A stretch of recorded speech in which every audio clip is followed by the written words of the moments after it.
بیٹھے ہوئے ان میں ہے کوئی ایسا شخص جو ابھی یہاں سے جانے کے بعد اپنی بیوی، اپنے بچوں سے، اپنی بیٹیوں سے، اپنی ماں سے، اپنے باپ سے، اپنے گھر کی تمام تر اقربا سے سلام کرنے کا ارادہ کر سکتا ہے؟ سلام کریں گے انشاءاللہ، میں کوئی حلف نہیں اٹھا رہا ہوں، میں اپنے بھائیوں سے پوچھ رہا ہوں کیا ایسا کر سکتے ہیں؟ کوئی فیلنگ تو نہیں آپ کو ہوگی؟ کوئی آپ آمین کہہ دیں۔ سرکار غوث پاک بیٹھے ہوئے ہیں، اس بخالت سے میرا دل بڑا خوش ہوگا، ورنہ کون جلسے جلوس کی میں تو بالکل نہیں آ پاتا، کم سے کم 25-50 جلسوں کے بعد کبھی کسی ایک مجلس میں آتا ہوں، وہ بھی کب؟ جب کسی آستان قریب و مجلس ہوتی ہے بزرگوں کی بات میں، ورنہ ملاقات سمجھے۔ میرا مزاج بہت ہی شائستہ خاص۔ سنیں، صوفی صاحب فرماتے ہیں درود پر طریقہ ہے جو نماز پڑھنے کا ہے۔ علماء بیٹھے، تم خدا کو دیکھ رہے ہو یا خدا تمہیں دیکھ رہا ہے؟ صوفی صاحب فرماتے ہیں ویسے ہی درود ہے، یہ حاضری کا طریقہ ہے، یہ حاضر باش ہونے والے لوگوں کی علامتیں ہیں۔ یہ طریقہ ڈسٹینس کو ختم کرتا ہے، یہاں سے مدینہ تقریباً 3000 کلومیٹر کے آس پاس ہوگا، اگر آپ نے درود پڑھ دیا تو یہ فاصلہ ختم ہو جائے گا۔ آپ عاشق ہوتے ہوتے مدینے پہنچنے لگیں گے تو کرم ہوگا تو مدینے والا کبھی تمہارے گھروں پہ قدم رنجہ فرمائے، قدوم میمنۃ لزوم کی برکتیں تمہارے گھروں میں حضور کی نظر آئیں گی۔ پروفیسر واصف علی واصف سے پوچھا گیا، یہ 28-30 سال پہلے کے بڑے ہی قلندر مزاج کے دانشور بزرگ گزرے ہیں پڑوسی ملک میں، ان سے پوچھا گیا درود پڑھنے کی شرط کیا ہے؟ تو پروفیسر واصف علی واصف فرماتے ہیں درود پڑھنے کی ایک شرط ہے۔ کتنی؟ اونچی بولے، ایک شرط ہے۔ کسی نے پوچھا کہ حضور وہ ایک شرط کیا ہے؟ تو واصف علی واصف فرماتے وہ ایک شرط یہ ہے کہ درود پڑھنے والا اور جس پر درود پڑھا جائے، یعنی آپ اور رسول، درود پڑھا جائے، دونوں کا زمانہ ایک ہونا چاہیے۔ اگر میں چپ ہو گیا ہوتا میں لکھنؤ کے قریب کا ہوں، اتنی دیر میں تو لوگ ہنگامہ مچا دیتے ہیں، یار کتنی بڑی بات کہہ دی اس نے۔ درود پڑھنے والا اور جس پر درود پڑھا جائے دونوں کا زمانہ ایک ہونا چاہیے۔ اس نے کہا ہم تو 1400 سال کے بعد آئے ہیں، حضور کے زمانے میں نہیں تھے، تو اس کا مطلب ہم درود نہ پڑھیں؟ واصف علی واصف فرماتے نا نا نا نا نا، تم حضور کے زمانے میں نہیں تھے لیکن حضور تو تیرے زمانے میں ہے۔ کہا حضور اگر میرے زمانے میں ہے تو اس کا ثبوت کیا ہے؟ وہ کہتے ہیں چاند چمکتا ہے، یہی اس کا ثبوت ہے کہ حضور ہے، سورج نکلتا ہے، یہی اس کا ثبوت ہے کہ حضور ہے، حضور کائنات کی ڈلیوری کا سبب ہے، اور یہ تمام تر کائنات حضور کائنات کی جان ہے۔ میرے بریلی کے امام نے کہا جان ہے تو جہان ہے، ہٹ جائیں گر رسول خدا درمیان سے، لاکھوں بلائیں ٹوٹ پڑیں آسمان سے۔ اب یہ طریقہ ہے درود پڑھنے کا۔ صوفیہ فرماتے ہیں جب درود پڑھا کرو تو اپنی گردن جھکا لیا کرو۔ علماء سے بھی گزارش ہے اسے اپنے معمولات میں لائیں اور اپنے مقتدیوں کو بتائیں، طلباء کو بتائیں، تاکہ چراغ سے چراغ چلے۔ فرماتے ہیں صوفیہ اپنے سر کو، اپنے گردن کو، اپنا سینس، اپنی پلکیں، اپنے خیال کو ہلکا سا دل کی طرف، یہ بائیں طرف دل ہوتا ہے، دائیں طرف روح کا مقام ہے، جھکا کے درود پڑھا کرو۔ کہتے ہیں جب تمہاری یہ آواز دل تک پہنچے گی تو دل کی آواز حضور کی بارگاہ تک پہنچے گی۔ کہا یہ کیسے پتا چلے گا کہ ہماری آواز حضور کی بارگاہ تک پہنچ رہی ہے؟ کہا جب مؤدب طریقے سے درود پڑھنے لگو گے تو 40 دن کے بعد تمہارے سینے میں میٹھا میٹھا درد ہوگا۔ جب یہ درد ہونے لگے تو یقین کر لینا کہ تمہارے درود کی آواز سماعت مصطفیٰ تک پہنچ رہی ہے۔ ایک راز تھا جو میں نے ظاہر کر دیا، حالانکہ راز دل کا آئینہ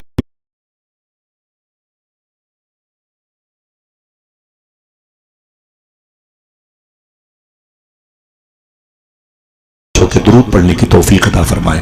بڑے بلند آواز سے اللہم صلی علی سیدنا و شفیعنا و نبینا و مولانا نورک محمد و عطرتہ و بارک وسلم بعدد کل معلوم لک۔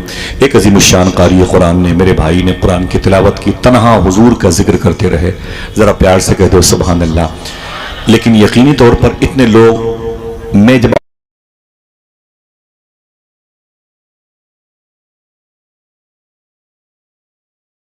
کے سب سے پہلے آنے پر، علماء کرام کے اس وقت آنے پر قبول فرما لے، آمین کہہ دو۔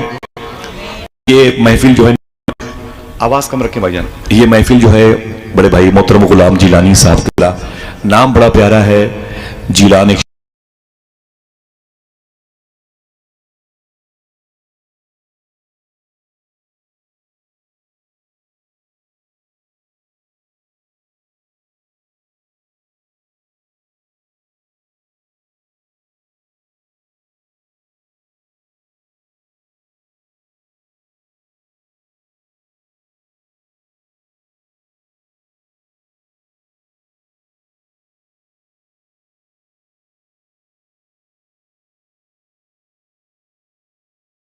اچھی بولے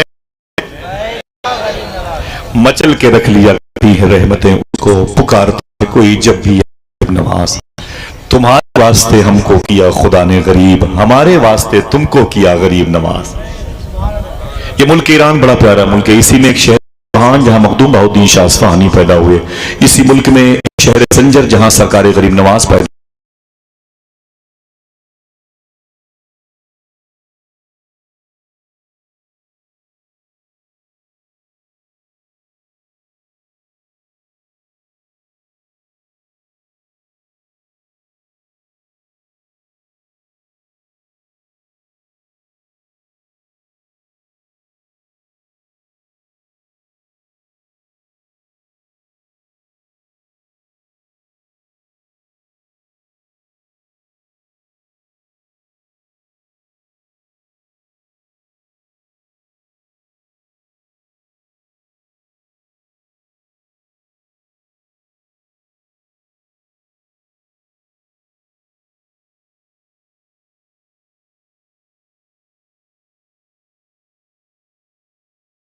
رپورٹ پڑے گا اسے چھوٹا کیسے کہے. اس کا تعلق غوث پاک پیدائش کی زمین سے ہے جسے رشت کہتے ہیں. وہاں سے تقریباً 3 گھنٹے کا فاصلہ طے کریں گے. آپ کو پہاڑیوں کی زمین ملنے سے پہلے ایک مبارک وادی ملے گی. اسی وادی میں حضور غوث پاک کی امی جان مخدومہ ہوئی ہیں. آگے کا سفر کرے ملے کے سائے میں غوث پاک جناب شیخ موسیٰ شہر کا نام ہے جیلان. آپ چلیں گے انشاءاللہ تو اٹھا کے بتاؤ تھکے ہوئے ہیں کم سے کم آپ جانے کا ارادہ کر دیں میری تھکاوٹ کے جراثیم کو شکست مل جائے. چلیں گے انشاءاللہ. اللہ میرے بھائیوں کو غوث پاک کا دربار دکھا دے. تو نام رکھا ہے مجھے نہیں معلوم کہ کیا حاجی فریاد صاحب ہے شاید ان کے چلیسویں کے موقع پر بھائی غلام جیلانی صاحب. یہ جیلان وہی جیلان ہے جہاں غوث پاک پیدا ہوئے. سبحان اللہ. جہاں غوث قریب میں 60 کلومیٹر پہ غوث پاک کے نانا شیخ عبداللہ سومئی کی مزار شریف ہے. چلیں گے علماء کرام. اللہ ان بزرگ علماء کرام کو سب کو توفیق عطا فرمائے انشاءاللہ. میں نے سفر کیا ہے جتنے نام میں نے شاید ایک آج نہیں گیا ورنہ قریب ہر جگہ حاضری ہوئی بار بار حاضری ہوئی. اللہ شکر ہے جلسے جلوس میں محنت کرتا ہوں 4 پیسے ملتے ہیں بقا چلا جاتا ہوں. ٹھیک ہے میری روح میری جان سیدنا شیخ عبدالقادر جیلانی ہے. الحمدللہ رب مصطفیٰ کے تنے بے سایہ کا سایہ دیکھا جس نے دیکھا میری جان جلوے زیبا تیرا. بھائی غلام جیلانی کا نام بھی اسی مناسبت سے اللہ ان کے دل میں جیلان کے شہنشاہ خوب محبت کوٹ کوٹ کر کے بھر دے. لوگوں کے پاس پیسے آتے ہیں تو کہاں تفریح کرتے ہیں. لوگ ایفل ٹاور جاتے ہیں دیکھنے کے لیے. دیوار کو دیکھنے کی تمنا میں دیوار دب کے مر جاتے ہیں. قسطنطنیہ کی دیوار کیسی ہے جس کو کوئی فتح نہیں کر پایا ادھر کراس نہیں کر پایا. ذرا دیکھیں اس کو دیکھنے کی تمنا میں لوگ سگریٹ پیتے پیتے مر جاتے ہیں. لوگوں کے پاس آنے کے چکر میں موت سے پہلے مرنا چاہتے ہیں. لیکن دولت بھی ہے جب پیسے ان کے پاس آتے ہیں تو ان پیسوں کو حضور کی میلاد میں خرچ حضور کے ذکر میں وہ خرچ کرتے ہیں. اللہ کے رسول صلی اللہ علیہ وسلم کی پاکیزہ بارگاہ میں خراج تحسین پیش کرتے ہیں. اللہ اس کے رسول کی بارگاہ سے ان کو ڈھیر ساری برکتیں روحانیتیں انعامات میسر ہوتے ہیں.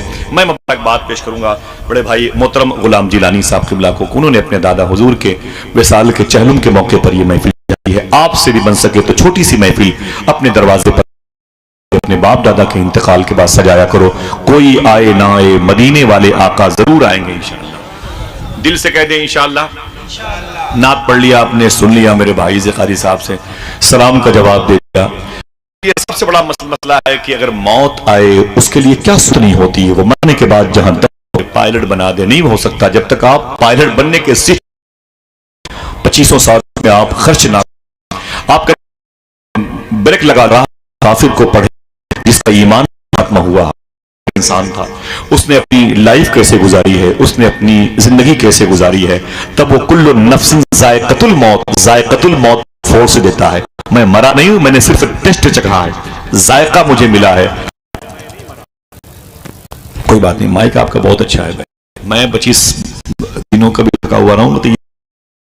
وہ اتنا ایسا نا کہ ذرا سے میری حرکت پر یہ خاموش ہو جاتا ہے.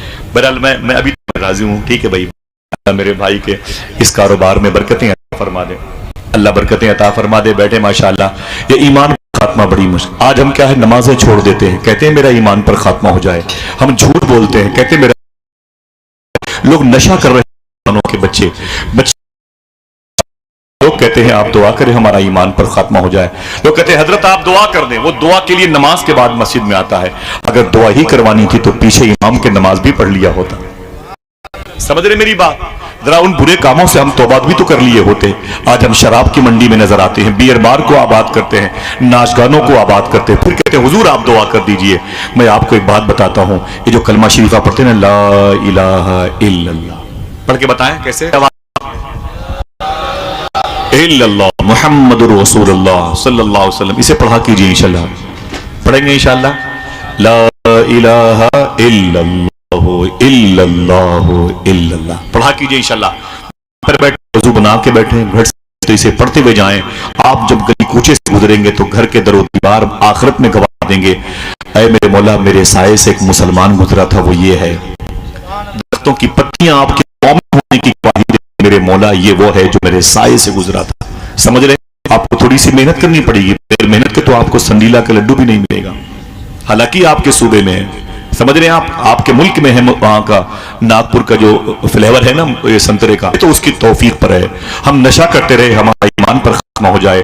ہم نماز جمعہ کی کے ہمارا تشخص نمازوں میں جو باقی تھا وہ ختم ہو گیا ہے, اور ہم بس دعا کرتے ہیں اللہ میرا ایمان پر خاتمہ ہو جائے. نہ نہ نہ میرے بھائی, تجھے محنت کرنی پڑے گی. میں ایک بات بتاتا ہوں, بغداد کی زمین بڑی پیاری زمین ہے. توجہ ہے آپ کی, نہ ادھر مت دیکھیں, وہ سب آپ ہی کے قبیلے کے لوگ ہیں. وہ کرسیوں کی کمی کا احساس ہے ان کو.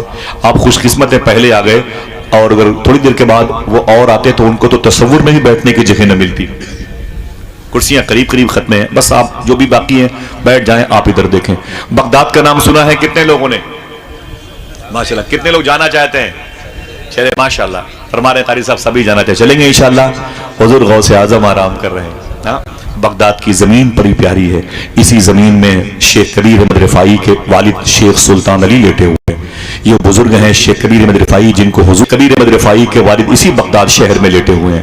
سبحان اللہ کہنے کا وعدہ کرو بتا دوں, اسی بغداد میں وہ لیٹے ہیں جن کا نام ان کے دلوں پہ نقش ہے, جنہوں نے 100 مرتبہ اللہ کو دیکھا ہے, جنہیں امام الائمہ امام اعظم ابو حنیفہ کہا جاتا ہے. اسی بغداد میں بزرگ لیٹے ہیں جن کو خواجہ ابو الحسن نوری نور نور کہا جاتا ہے. جب اللہ تھے ان کے چہرے سے نور نکلتا تھا.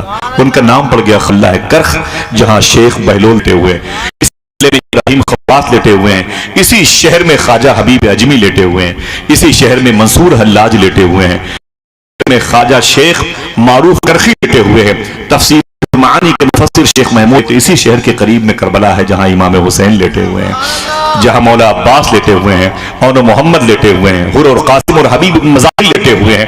قریب میں کوفہ ہے جہاں ولایت کی دنیا کے بادشاہ مشرق و مغرب کے بادشاہ مولا علی لیٹے ہوئے ہیں. اسی بغداد میں اتنے بڑے بڑے مشائخ عظام ہیں کہ امام غزالی اسی بغداد میں ہیں, شیخ ابو خمرہ ہندی اسی بغداد میں. پیار سے کہہ دو سبحان اللہ.